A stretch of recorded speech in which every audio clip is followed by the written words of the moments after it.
To understand today's case, we need to travel back in time to 1918 or 1919, when a man named Eric Hingston was born. There's not much information about his childhood or family, but one thing is certain. He was known to be deeply devoted to his loved ones. At the age of 18, Eric earned his pilot's license and joined the Royal Air Force just as World War II began. He played a pivotal role during the war, becoming a special operations pilot, responsible for deploying agents to occupied France. When the conflict ended in 1945, Eric returned home as a celebrated war hero. His family, friends, and acquaintances were immensely proud of him. However, the war had taken its toll on Eric, leaving him physically and emotionally drained. From that point on, he vowed never to touch a gun again. But however that later unfolded, in the years that followed, Eric met a woman named Jane who completely transformed his life. In 1950, they married and had 2 children together. His life took a positive turn. He opened a butcher shop that thrived, eventually expanding into 2 more locations, all proudly bearing the Hingston name. It became a family business with the intention that his children would one day inherit it. Eric was immensely proud of his accomplishments, cherishing his business and the happy life he shared with Jane and their children. Tragically, in 1982, Jane passed away, shattering Eric's world. Overwhelmed with grief and unsure of how to carry on, he sold the business and moved to Plymouth, a town in Devon in southwest England. Hoping for a fresh start, he bought a shop on Underhill Lane and turned it into a small butcher's shop with an apartment above that became his new home. As time went on, Eric adjusted to this new chapter of his life. Though he wasn't seeking companionship, he unexpectedly found love again, with a 62-year-old woman named Audrey. The story of their romance is both touching and intriguing. Eric and Audrey's love story was one that began with shared grief and blossomed into a deep connection. They had been good friends for years while Eric was married to Jane and Audrey was married to her own husband. However, as time passed, both were widowed and their shared losses brought them closer. They started spending time together, going for walks, having coffee, and confiding in one another about their sorrow and pain. Through these moments of vulnerability, they fell in love. Eventually, they decided to marry. Audrey moved in with Eric, and from that point on, the entire town saw them as the perfect couple. They were inseparable, often seen walking hand in hand, visiting cafes and restaurants, meeting with friends, children, and grandchildren.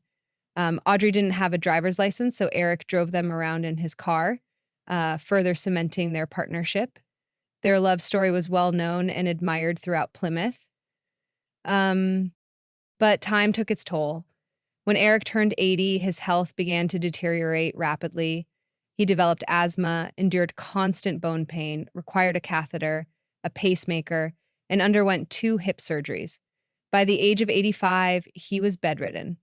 The walks stopped, the car was sold, and the vibrant life they once shared became a shadow of its former self.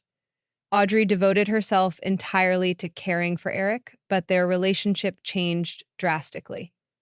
Eric had to sleep connected to several medical devices, including what was likely a breathing apparatus. These made considerable noise, leading Audrey to sleep in a separate room. Their lives as a couple became increasingly isolated. They could no longer enjoy the little things that had once brought them so much joy.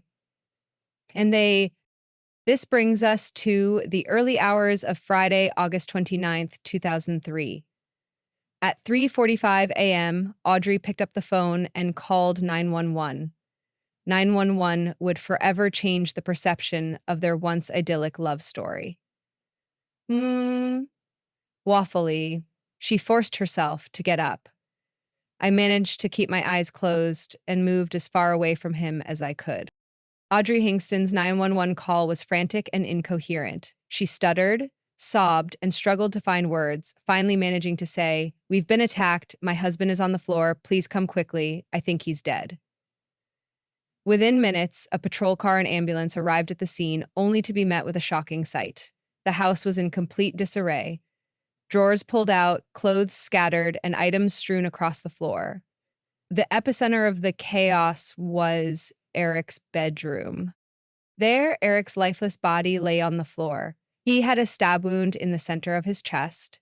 Paramedics initially detected a faint heartbeat, only to realize it was coming from his pacemaker. Eric had likely been dead for 1 to 2 hours by the time they arrived. The autopsy later confirmed that the fatal wound had been inflicted by a large, sharp butcher's knife, approximately 17 C, 7 inches long. However, the murder weapon was nowhere to be found. What stood out was a garbage bag placed near the window. Inside, police found valuables, including jewelry. Audrey explained what had happened. She had been sleeping in a separate room when she heard noise coming from Eric's room. Thinking he might need help, she got up and went to check. As she pushed open the door, she found 2 intruders. Panicked, the men fled, dropping the bag of valuables and escaping through the open window using a folding ladder. Audrey was visibly shaken as she recounted the events.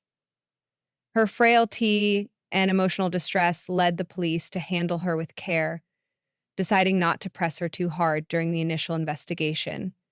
They allowed her to leave with her children to recover from the ordeal. And the next morning, Audrey was called back to the station to provide a more detailed account. She repeated her story and even offered a description of the 2 men who had broken into her home. Despite her cooperation, the case was anything but straightforward. As investigators began piecing the details together, certain aspects of Audrey's account seemed suspicious. What really happened that night? Audrey Hingston, despite her overwhelming grief, displayed remarkable composure and determination. Sitting across from the police investigators, she took a deep breath and shared a crucial revelation. She recognized the 2 men who had killed her husband. One was tall, about 188 cm, and had been wearing white pants and a hunter's hat. The other was shorter, around 170 cm, and noticeably robust. The third, Audrey explained that these men seemed familiar, claiming to have seen them around the neighborhood and even exchanged words with them on occasion. However, she couldn't recall their names, nor could she pinpoint where they lived or with whom they associated. On September 1, the police held a press conference to share the details of the case with the public. They described the robbery, Eric's tragic death, and the 2 suspects. The authorities appealed to the residents of Plymouth, urging anyone who recognized the descriptions to come forward immediately with information. Now, the conference took a dramatic turn when Audrey stepped up to the cameras. Her voice trembled with emotion as she declared, "It was a story. 2 men broke into my house and destroyed my life. My husband Eric was a fragile man who didn't deserve this." Her heartfelt plea resonated deeply with the community, amplifying the urgency of the investigation. Yet, even as her words stirred empathy, questions about the case lingered. Was this a straightforward home invasion gone wrong? Or was there more to the story than met the eye? Audrey Hingston's emotional appeal struck a chord with the entire town. She appeared frail and devastated in front of the cameras, her head bowed, her voice trembling, and her teary eyes reflecting the immense sorrow she carried. The image of an older, heartbroken woman mourning the brutal and senseless death of her husband moved everyone in Plymouth. Eric, as she emphasized, was unarmed, physically weak, and incapable of defending himself. The cruel attack on him seemed not only unnecessary, but utterly heartless. The perpetrators could have simply stolen what they came for without causing harm. Audrey's heartfelt words galvanized the town, and soon the community rallied behind her. Dozens of neighbors began to piece together clues, the descriptions Audrey provided.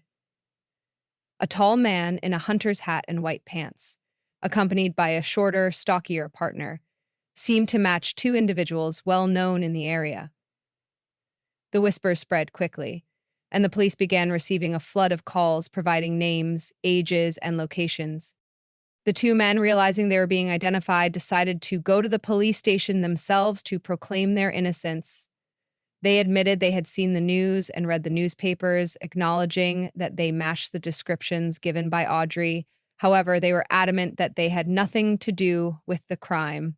And despite their claims, the police had no choice but to detain them for further questioning. The investigation, now fueled by public outrage and widespread attention, was only beginning to unravel the truth behind Eric Hingston's tragic death. The police were forced to arrest the two men due to the accusations and descriptions provided by Audrey. Although they were only suspects, they were detained and thoroughly questioned. However, to everyone's surprise, they managed to prove solid alibis. On the night of the crime, they were not even near the scene. They had witnesses and evidence to back up their statements, so they were immediately released. This left investigators with more questions than answers. Everyone in Plymouth knew that Eric was bedridden and unable to move or defend himself. He slept in his room with the window open, and if anyone had come in to rob, they would have encountered no resistance. His murder was unnecessary, and the cruelty of the act didn't make sense. Another puzzling detail was that the thieves didn't take anything of value. The loot was left behind in a bag by the window. Why break in to steal and leave everything behind? Why commit murder when it wasn't needed? And something even stranger, they took the murder weapon, but left the money and jewelry behind. This didn't add up either. The crime scene was thoroughly examined, but no DNA or fibers from the thieves' clothing were found. It seemed the perpetrators had worn gloves, but the complete absence of any other trace was equally unsettling. To try to understand what had happened, the police reconstructed the crime using two officers with physical characteristics identical to those of the men described by Audrey. One tall 6'2", and the other shorter and stockier, about 5'7". The reconstruction only deepened the mystery. How could two men break in, create chaos, kill Eric, and leave with no trace at all? Step by step, the suspects carefully made their way up the stairs and entered through the window.